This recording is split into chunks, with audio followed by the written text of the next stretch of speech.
You are about to find out about 7 crops that a small number of American farmers are quietly planting on a single acre ground and collecting income from that same planting every year without buying another seed, without breaking ground again, and without starting over every spring like everyone else.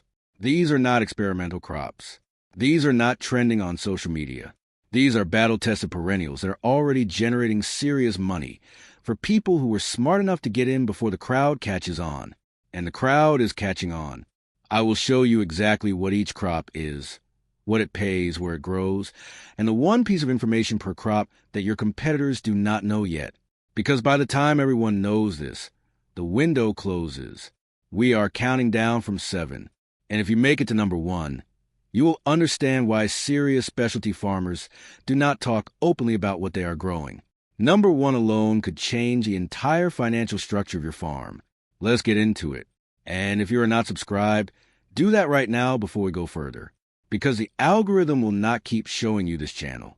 Hit subscribe, hit the bell, and let us go. Number 7, Comfrey. Most people have never heard of Comfrey, and that is the exact reason the people growing it are not losing sleep about competition. Comfrey is a deep-rooted perennial herb that you plant once, and it comes back every single year, pulling minerals from 6 to 10 feet underground that your surface crops cannot touch. Potassium, calcium, phosphorus. It drags them up and deposits them straight into its leaves, which means every cut you take is a natural fertilizer, a livestock supplement, and a sellable product all at once.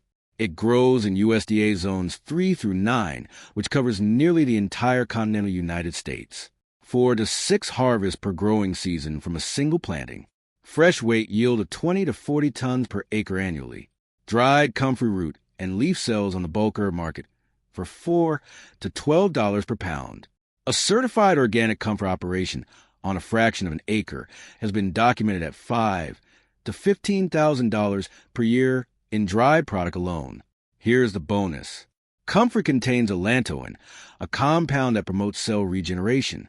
It is one of the most sought-after ingredients in the natural wound care and veterinary product market, which is expanding fast. 1 pound of dried comfrey root bought for $8 wholesale can be processed into comfrey salve jars that retail at $12 to $18 each. That is a value multiplication most row crops cannot touch. If you are already running livestock, feeding comfrey to poultry, rabbits, or pigs has been shown to improve feed conversion ratios. Your animals gain more on less purchased feed. That is passive savings stacked on top of passive income from one plant that you put in the ground once. Number 6, elderberry. The elderberry market in the United States has tripled in the last decade, and it is not cooling off. Elderberry syrup, elderberry gummies, elderberry extract. This is not a wellness fad. This is a permanent consumer shift, and the domestic supply is not caught up. That gap is still open. For now, elderberry is a perennial shrub that reaches full production in year 2 or 3 and keeps producing reliably for 20 to 30 years with minimal management. Prune it in late winter. Keep it watered through establishment. After that, it largely handles itself. Zones 3 through 9. It actually thrives in low-lying, moist areas where other crops struggle, which means it can turn marginal ground that is costing you nothing into a consistent profit center. A well-managed elderberry acre at full maturity yields 3,000 to 8,000 pounds of fresh berries annually. Fresh berries at the farmgate are selling for $2 to $4 per pound. Dried berries climb to $8 to $15. If you are selling value-added elderberry syrup direct to consumer, a 32-ounce bottle retails at $18 to $30. Now here's the bonus that almost nobody in the elderberry space is taking advantage of, and this is money being left on the table every single spring. Before the berries, the elderberry bush produces large flat clusters of tiny white flowers. Those flowers have an entirely separate and very serious market. Elderflower cordial, elderflower liqueur, elderflower extract. Fresh elderflowers are selling to craft distilleries and specialty food producers for $15 to $30 per pound.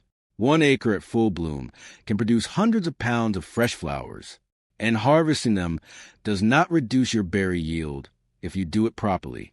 You're getting 2 completely separate income streams from one planting in one season. Dried elderflower retails at $20 per pound in the bulk herb market. Most elderberry growers do not pick a single flower. That is your advantage. Number 5. Asparagus. The reason most small farms are not growing asparagus is impatience. That is it.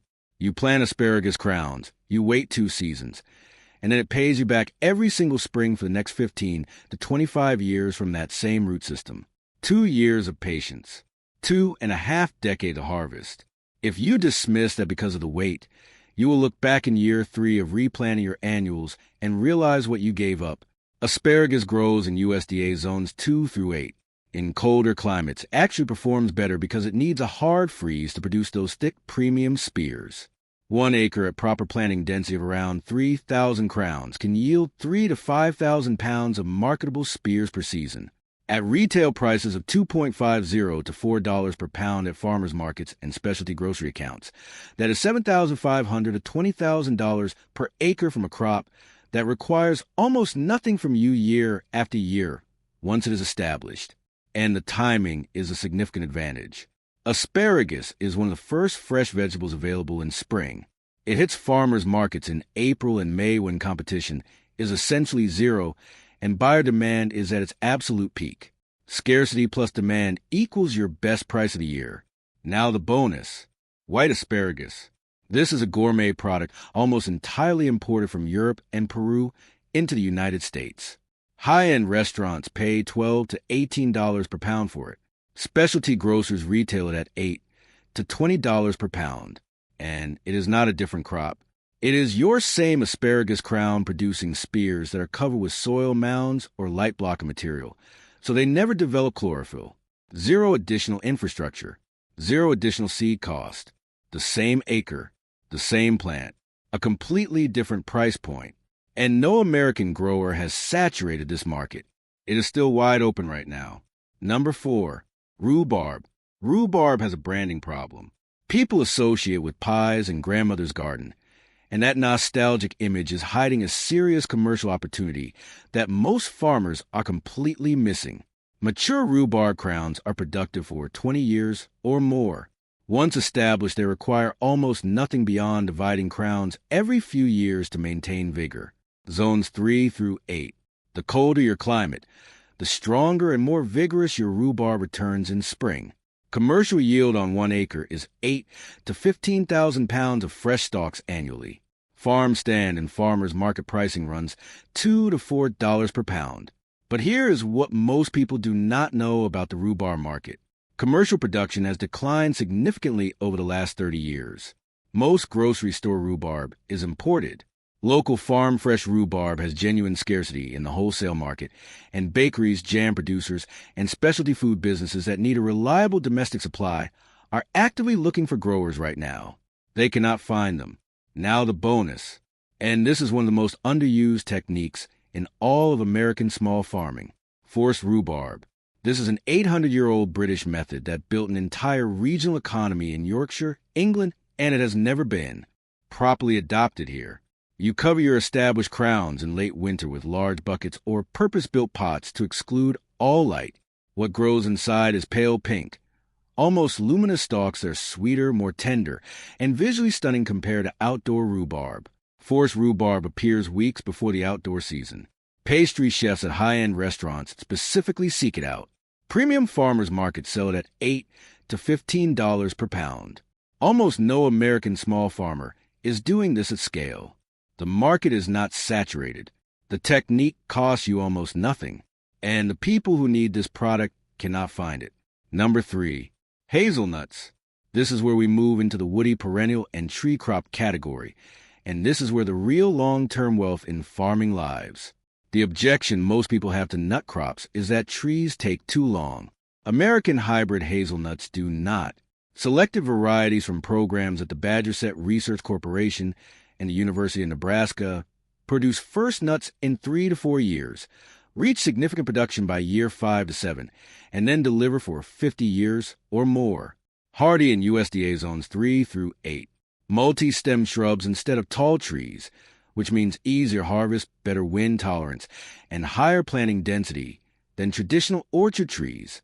Now pay attention to this market gap. The United States imports approximately 70% of its hazelnuts from Turkey. That supply chain has been disrupted repeatedly by weather, political instability, and shipping delays. Domestic hazelnut production is dramatically under capacity, and buyers are actively looking for domestic sources right now. Wholesale bulk hazelnuts sell for $2 to $3 per pound shelled. Value-added products climb much higher. Hazelnut oil retails at $30 to $50 per liter at specialty food retailers. 1 acre planted at 100 to 150 plants can yield 800 to 2,000 pounds of dry nuts at full production. And while the hazelnuts are maturing, you can intercrop the spaces with annual vegetables, herbs, or small fruits, which means your acre is generating income the entire time you are waiting. The bonus on hazelnuts is a combination almost nobody is exploring commercially. Hazelnut leaves and small branches are excellent browse material for goats and sheep. Spent shells after processing make premium carbon-rich bedding and biochar precursor material. And hazelnuts are one of the top 5 preferred foods for white-tailed deer, wild turkey, and game bird species. A hazelnut planting on the edge of a larger farm property increases wildlife density substantially. Hunting lease income in many parts of the country runs $2 to $10 per acre per year just for access rights. You are growing nuts for sale, feeding your livestock, and potentially being paid by hunters without doing a single additional thing. Number 2, blueberries. Blueberries are the highest grossing small fruit crop in American agriculture by total market value, and the consumer demand for fresh, local, chemical-free blueberries consistently outpaces domestic supply in nearly every regional market in the country. That supply gap is still open. High-bush blueberries grow in USDA zones 4 through 7. Southern high-bush varieties extend the range down through zones 8 and 9. Half-high hybrids cover zones 3 through 5 with strong cold hardiness. The one barrier to entry is soil pH. Blueberries require an acidic pH between 4 and 5. If your soil is not there, you amend it or you raise beds. Most growers do not want to deal with that. That same barrier is what keeps competition lower than it should be and keeps prices strong. Blueberry plants take 3 to 4 years to reach meaningful production and 6 to 8 years to hit full yield potential. They then produce for 40 to 50 years minimum. 1 acre of mature high-bush blueberries at commercial density of around 900 plants can yield 10 to 14,000 pounds of fruit annually. U-pick operations charge $2 to $4 per pound, and the customer performs all the harvest labor for you. Retail farm stand and farmers market prices run $3 to $6 per pound for fresh berries. Now the bonus. The real money in blueberries is not the fruit. It is the experience. Agritourism operations built around blueberry farms, with a farm store, homemade jam, blueberry baked goods, and photo-worthy farm aesthetics, can generate $30,000 or more per season from a single acre with a fraction of the labor cost of conventional harvesting. Picking blueberries is genuinely enjoyable for families and children. You are not asking people to do hard work. You are selling them a memory, a story they will tell, a photo they will post. Corporate farms cannot replicate that no matter how much money they spend. You can, because you are the farmer with the real land and the real story behind it. And now, number 1. If you have been watching this far, this is what you stayed for. And I want you to understand something before I tell you what this crop is. The people already growing it are not advertising the fact that they're growing it. Because the moment this becomes mainstream knowledge and acreage scales up in the U.S. market, the window tightens. I am telling you now, because the window is still open, but it will not stay open forever. Number 1, saffron. Stop before you decide this is exotic or complicated or not for you. Do the math I am about to give you, because these are real numbers from real American farms. Saffron is the dried stigma of the Crocus sativus flower. It is the most expensive spice in the world by weight. Retail pricing runs between $500 and $5,000 per pound, depending on grade and origin. It has traditionally been grown in regions with very low labor costs because the harvest requires hand-picking tiny stigmas from individual flowers. But here is what changes the entire equation for you. When you are growing on a small American acreage and selling domestic, non-GMO saffron directly to specialty food retailers, high-end restaurants, spice companies, and online customers, you're not competing with Iranian bulk pricing. You are getting $1,500 to $5,000 per pound for a product that is grown in the United States and commands a serious premium for it. Crocus sativus is hardy in zones 6 through 9 in the ground and can be grown in zones 3 through 5 with overwintering mulch or container production moved indoors. It blooms in fall, October and November, which means it occupies your fields and generates income during the exact window when almost everything else on your property has gone quiet and your bank account feels it. 1 acre planted at commercial density of 400,000 corms can produce between 4 and 8 pounds of dried saffron per year at full production. Full production arrives in year 2 and continues for 6 to 10 years before corms need dividing. Do the math. 4 to 8 pounds per acre at $1,500 to $5,000 per pound. You are looking at potential gross revenue of $6,000 to $40,000 per acre annually from a crop with no livestock feed inputs, no grain costs, no veterinary bills.